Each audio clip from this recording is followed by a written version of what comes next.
If you look at a map today at, the region of Afghanistan in the northwest, there's this powerful assumption that everything is sort of fixed. It's an illusion, really, the illusion of a fixed present. Exactly. You see these borders, these identities, and you just assume it was all, inevitable, that it was always heading this way. And that's the biggest trap history can set for you, right?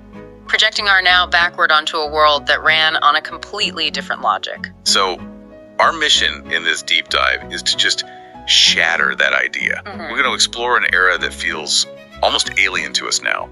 The Turk Shahi and Hindu Shahi dynasties. We're talking from about 650 to 1026 CE.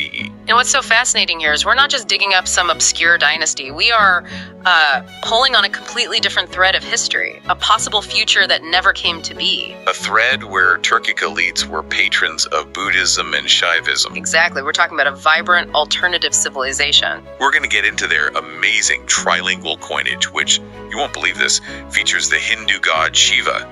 And we'll look at their role as a military bulwark that held back the early caliphates for, centuries? For centuries. It's a profound story about how fluid identity, ethnic, religious, political once was. Okay, so to really get the Shahis, we first have to understand the world they walked into. You call it a cultural palimpsest. That's the perfect word for it. The region they govern, Kabul, Ghazni, the Hindu Kush, was already layered with so much history, nothing was ever fully erased. So what were those main layers then around the mid-7th century? Well, you basically had two major cultural zones. In the north, say, the Peshawar Valley, you had Gandhara. The Buddhist powerhouse. The Buddhist powerhouse, exactly. This was the home of that incredible Greco-Buddhist art. The Buddhas that look like they're wearing Greek robes. And you had great universities like Taxila. Right. I've read the accounts from Chinese pilgrims like Faxian from around 400 CE. He said the landscape was just thick with monasteries. Thousands of them. Stupas everywhere. It's an image that's just so hard to square with our modern perception of the region. It really is. And the other zone. South of there, in places like Zabulistan and Kapisha, it was a very different story. The traditions were intensely Shaiva, focused on the god Shiva. But this wasn't the kind of Hinduism you'd find in the rest of India, right? Not at all. This was a frontier Hinduism. It was highly militarized. The main deity wasn't even called Shiva most of the time, but Zun, or Zun. He was a local mountain god who was syncretized with Shiva. So a version of Shiva, but very local, very specific to that place. Very specific, infused with Iranian ideas like solar worship and this veneration of warrior ascetics. It was completely untethered from the orthodox texts you'd find down in the Gangetic Plains. And this whole region had already absorbed so many groups. Kushans, Sasanians, Hephthalites. With Sintu's pattern of adaptation and synthesis. No one ever achieved total victory, they just added another layer. Which sets the stage perfectly for the arrival of the Turk Shahis around 650 CE. Where did they come from? They stepped into a power vacuum, really. The great Sasanian Empire had just collapsed, and the Western Turkic Khaganate was fragmenting. So these guys were ethnically Turkic, probably descended from steppe nobility. But they weren't nomads? No, not at all. They settled fast. They became monarchs in the big urban centers like Kapisa and Kabul, ruling over this incredibly mixed society. And that put them right on the edge, the geopolitical fault line. The biggest one of the age. You had the Umayyad and later the Abbasid caliphates pushing from the west and the whole Indic world to their east. The sources really stress their role as a bulwark. This wasn't just a few skirmishes. It was a sustained resistance. For nearly 250 years. I mean, it's an extraordinary length of time. The terrain, of course, helped. The Hindu Kush passes, the mountains of Zabulistan, they were perfect for defense. The kind of guerrilla warfare. Exactly, a scorched earth defense. The Turk Shahis and their allies, especially a group led by the Zunbil, the Lord of Zun, they absolutely mastered it. It's still amazing that the caliphate just kept throwing resources at this frontier for so long, despite failing again and again. Well, the prestige was huge. And the potential wealth of India was, this irresistible prize. The Arab chroniclers like al-Balaturi are very honest about the failures. What do they say? They record these massive expeditions getting bogged down or just completely repulsed. They talk about huge losses, about tribute payments that were agreed to and then immediately violated. The Zunbil created this military and cultural membrane that just stalled the Islamic advance for generations. So you have this Turkic dynasty fighting a centuries-long war, holding together this multi-religious state. What did that state actually look like on the inside?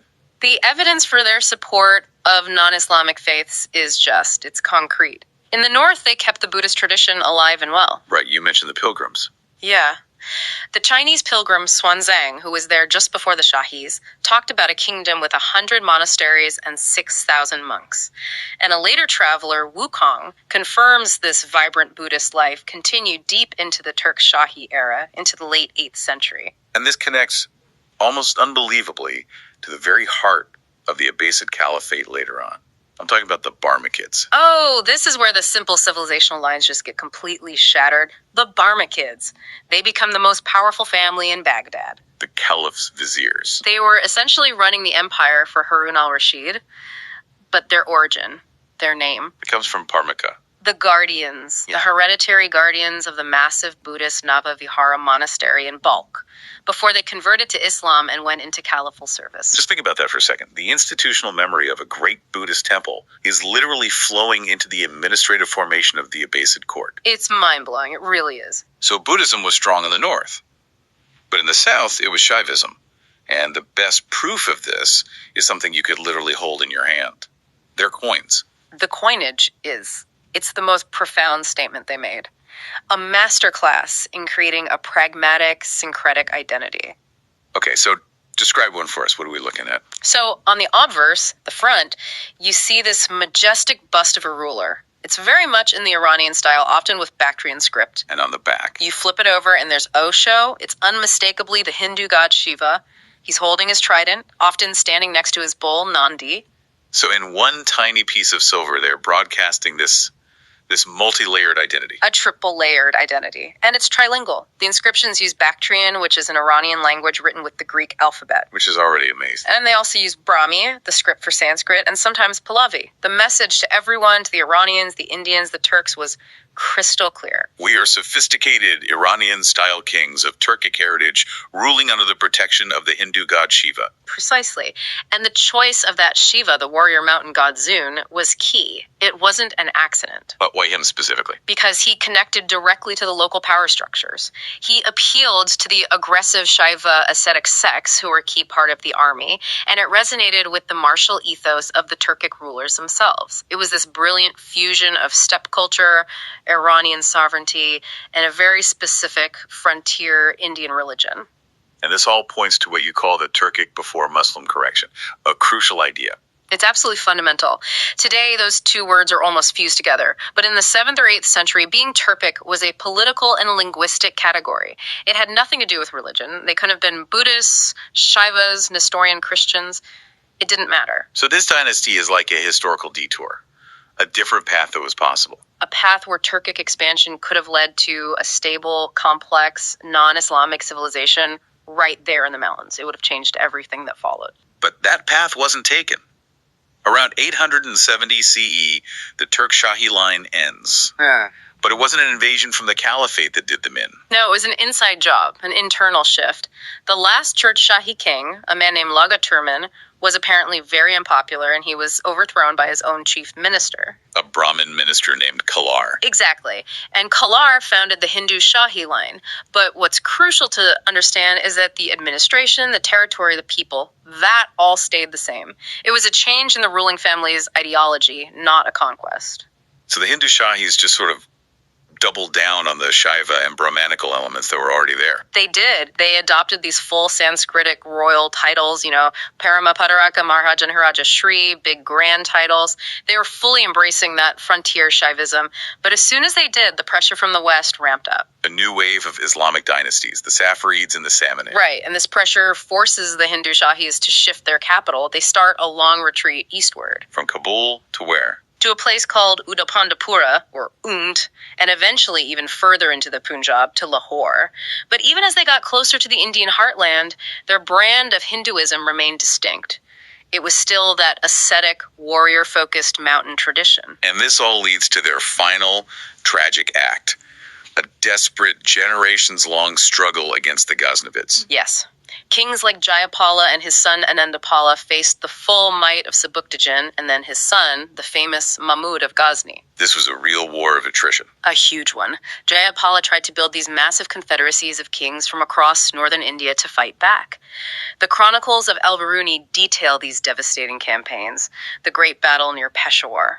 It was an epic struggle. And when the final defeat came, around 1021, when their sovereignty was finally extinguished, did the culture just vanish overnight? No, absolutely not. That's another one of those modern assumptions. Islamization was a slow, granular process. It started with the urban elites, the farmers, the traders, the local soldiers. They didn't just disappear. So what changed? The language of power, the dominant narrative. Conversion became a matter of social advantage, or economic necessity, or simply survival. But the cultural memory of those Shaiva and Buddhist traditions, it didn't just vanish. It filtered down into local folklore, even into later Sufi practices. Which brings us to the big takeaway. We can't look back and try to map our modern identities onto these people. They weren't proto-Pashtuns or proto-Tajiks. No, that's the whole point. Those identities, those tribal affiliations we know today, they really started to form during and after the Islamic period. What you're seeing here is demographic continuity, but with a radical ideological change laid over the top. So the real power of this history is that it's a tool for what? Intellectual liberation. That's a great way to put it. It breaks what you might call the tyranny of the present. How so? Well, if Turkic identity could be completely separate from Muslim identity for centuries, if the Afghan heartland could be a world center of Greco-Buddhist art and Shaiva warrior cults, if this tiny frontier kingdom could hold off a superpower for 250 years, then nothing in our world is as permanent as we think it is. Nothing. Not our borders, not our identities, certainly not our ideologies. They're all just contingent outcomes. Exactly. The Shahis are this incredible reminder that the past is a vast cemetery of alternative futures. And every single one of those futures was at one point a vibrant, living present. Acknowledging that deep contingency, that, I think, is the first step toward real historical understanding. A powerful correction to the story we all thought we knew. The present isn't fixed, it's just the version that happened to win out after a very long argument. Thank you for walking us through this forgotten world.